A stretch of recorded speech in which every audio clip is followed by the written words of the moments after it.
کہ ایک دن میں صحیح بخاری یوں اٹھا کر نا مسجد میں درس کے لیے جا رہا تھا، گھر سے یوں نکلا مسجد پہنچنے لگا تو ہمارے ایک دوست ہیں وہ ٹھہرے ہوئے تھے کسی مولوی صاحب کے ساتھ، اور وہ مولوی صاحب کو ہمارے اوپر اعتراضات کا حناف پہ بڑا کوئی مشغلہ اور شغل تھا۔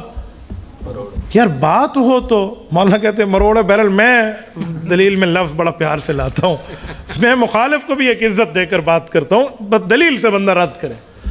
ان کو کوئی سوالات کا مشغلہ تھا تو وہ کہنے لگے مول صاحب خیریت، مسافہ ہوا نا، مول صاحب خیریت ہے، آپ لوگوں کا صحیح بخاری سے کیا کام ہے؟ آپ تو فقہ حنفی ماننے والے، فقہ جانے تو تسی جانے کی کام ہے؟ مجھے بڑی حیرانگی ہوئی کہ میں نے کبھی چھیڑا ہے؟ میں نے کبھی آپ کو کچھ کہا ہے؟ ابھی انہوں نے مجھ سے ایک ہاتھ میں لایا اور صحیح بخاری میں جو مصافہ امام بخاری کے اکابر کا موجود ہے وہ میں پڑھ کے سنا دیتا اور کہتا بھی آپ نے صحیح بخاری کے مطابق نہیں کیا۔ صافہ حماد بن زید ابن المبارک بیدی، امام بخاری تو 2 ہاتھ سے مصافے کی بات لائے ہیں، میں نے تو نہیں کہا، لیکن مسئلہ یہ ہے کہ وہ کہتے ہیں نا سمندر کا ظرف اپنا ہوتا ہے اور دریا کا ظرف اپنا ہوتا ہے، جس میں جتنا ظرف ہے اتنا ہی خاموش ہے۔ اب ان نے کہا تو جواب میرے لیے لازم ہو گیا۔ میں نے کہا مولانا 1 منٹ، میں تو صحیح بخاری پڑھوں گا کہ صحیح بخاری تو بہت اچھی کتاب ہے۔ کہتے ہیں مثلاً، میں نے کہا مثلاً صحیح بخاری میں روایت ہے کلام المیت وہو علی الجنازہ، میت بولتا بھی ہے میت سنتا بھی ہے، آپ تو کہتے ہو سنتا بھی نہیں ہے بولتا بھی نہیں، اے بخاری جو روایت کاٹ دو، تھوڑے سے ایسے ہو۔ میں نے کہا تھوڑا آگے چلنے دیں، 1 منٹ، ابھی طبیعت صاف نہیں ہوئی، استری کا پہلا نمبر چلا ہے۔ اسی صحیح بخاری میں حدیث ہے قال الحسن کان القوم یسجدون علی القلنسوۃ والعمامہ، امام حسن بصری المتوفی 110 ہجری رحمہ اللہ ارشاد فرماتے ہیں میں نے صحابہ کرام میں ہزاروں بندوں کی زیارت کی ہے، میں نے دیکھا ہے کہ جس صحابی نے نماز پڑھنی ہوتی یا سر پہ ٹوپی ہوتی یا سر پہ پگڑی ہوتی۔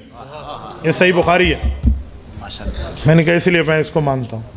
اور کتاب اللباس باب تکلیم اظفار میں لکھا ہے کہ داڑھی کم از کم کتنی رکھنی چاہیے، تو امام بخاری روایت لائے ہیں حضرت عبداللہ بن عمر رضی اللہ عنہما سے، حضور نے فرمایا وفر اللحا وحب الشوارب، داڑھی بڑھاؤ اور مونچھیں کٹاؤ۔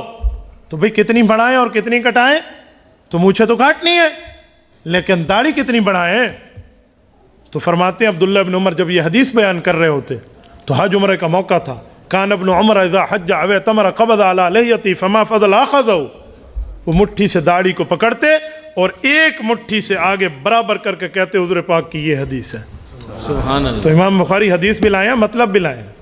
میں نے کہا سن، اسی صحیح بخاری میں حدیث پاک ہے، کتاب المناقب جلد اول میں ہے، حضرت اماں رضی اللہ عنہ راویہ ہیں، صدیقہ بنت صدیق ام المؤمنین، مسلمان مؤمنوں کی اسلامی اماں جان، ہر بندے کی نہیں، مومن کی ماں۔ میں کسی ہر بندے کی ماں کی بات نہیں کرتا ہوں، ام المؤمنین کی بات کرتا ہوں۔ ام المؤمنین ارشاد فرماتی ہیں رسول اللہ صلی اللہ علیہ وسلم کی دنیا سے وفات کے بعد جب ابو بکر آئے قبل بین عینی، حضور پاک کے ماتھے مبارک کو چوما اور فرمایا بی ابی انت و امی طبت حیا و میتا، میرے پاک پیغمبر آپ نے اچھی موت پائی، اچھی زندگی پائی۔ حضور پاک علیہ السلام کے لیے وفات کا اعلان کیا کہ لوگو رسول اللہ دنیا سے رخصت ہو گئے، من کان منکم یعبد محمدا فإن محمدا قد مات، اگر حضور کو اللہ مانتے تھے تو سنو پھر حضور فوت ہو گئے، لیکن نہیں، من کان منکم یعبد اللہ فإن اللہ حی لا یموت، ہم اللہ کو اللہ مانتے، اللہ ہمیشہ زندہ اور قائم ہے۔ اور پھر اس کے بعد رسول اللہ کی قبر کی حیات کا ذکر کرتے ہوئے فرمایا والذی نفسی بیدہ، اس اللہ کی قسم جس کے قبضے میں ابو بکر کی جان ہے، لا یذیقک اللہ الموتتین ابدا، پیغمبر پر 2 موتیں جمع نہیں ہوں گی۔ اسی حاشیے میں 2 موتوں کا مطلب لکھا ہے کہ وہ 2 موتیں کون سی ہیں؟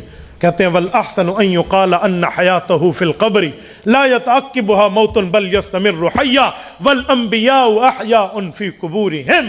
سبحان اللہ۔ ہاں، دوسری موت کا مطلب یہ ہے پیغمبر قبر میں جائیں گے تو جو زندگی ملے گی وہ قیامت تک رہے گی، اس زندگی پر قبر میں ایسا زندہ ہوں گے کہ پھر موت نہیں آئے گی۔ سبحان اللہ۔ میں نے کہا میرے بھائی اس صحیح بخاری میں عقیدہ حیات النبی ہے، اسی لیے میں اس کو مانتا ہوں۔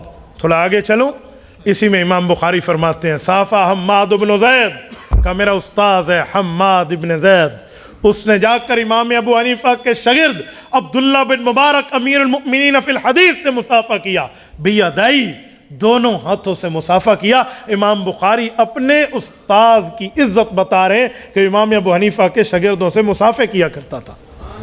یہ امام بخاری ہے۔ تھوڑا آگے چلو، سنیں، میں نے کہا یہی صحیح بخاری ہے۔ امام بخاری رحمہ اللہ فرماتے ہیں، صحیح بخاری میں حدیث لائے ہیں کہ اذا حکم الحاکم فاجتہد واصاب، اگر فقیہ اجتہاد سے مسئلہ بتائے تو ٹھیک بتائے، لہو اجران ان اخطا لہو اجر، اس سے بھول چوک ہو جائے تو فقیہ کو اللہ اجر پھر بھی دیتے ہیں، تو فقیہ معجور ہے۔ امام بخاری یہی روایت لائے ہیں۔ اور فقہ سے نفرت کرنے والے امام بخاری حضرت معاویہ رضی اللہ عنہ سے روایت لائے ہیں، فرماتے ہیں من یرید اللہ بہ خیرا یفقہہ فی الدین، تم سمجھتے ہو کہ رب نے اپنی امت میں کس امت سی کے ساتھ بھلائی کا معاملہ کیا؟ جاؤ دیکھو جس کو علم فقہ ملا اللہ نے اس سے بھلائی کا ارادہ کیا۔ امام بخاری، میں نے اس طرح 6 7 8 10 روایات پیش کی۔ میں نے کہا پھر اب طبیعت صاف ہے؟ تو مولوی صاحب نے پھر سوال کیا، ایک بات پوچھوں؟ میں نے کہا جی بڑے شوق سے۔ امام بخاری رحمۃ اللہ علیہ نے رفع الیدین کی روایت بھی ذکر کی ہے، وہ آپ نے تو نہیں بتائی۔ میں نے کہا ٹھیک ہے، طبیعت صاف کرنے کے لیے 5 پہ استری نہیں، مجھے 6 پہ کرنی ہوگی، ٹھیک ہے۔ میں نے کہا امام بخاری رحمہ اللہ نے جو رفع الیدین کی حدیث لائی ہے وہ میرے ایمان کا حصہ ہے، اور اس حدیث کا منکر اس دھرتی کا بے ایمان ہے۔ اس حدیث میں لکھا ہوا ہے کہ حضور رفع الیدین فرماتے تھے۔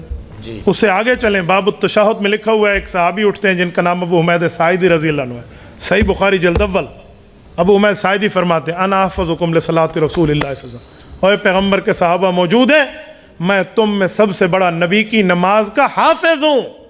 صحابہ فرماتے ہیں جی ہاں، کہاؤ پڑھ کے دکھاؤں۔ اٹھے اور انہوں نے شروع میں رفع الیدین کیا نیت کے وقت، اور سلام تک دوبارہ نہیں کیا۔ یہ حدیث بھی امام بخاری لائے ہیں۔ میرے بھائی حدیث نہ ہو تو آؤ ایک گھڑی میرے تو تحفہ لے لو، سمجھ گئے اگلی بات؟ ہاں توتا تھا نا، اس نے کہا اب کچھ نہ کہنا، اس نے کہا سمجھ تو گیا ہوگا، ٹھیک ہے، تو آؤ مجھ سے تحفہ لے لو اگر یہ حدیث نہ ہو۔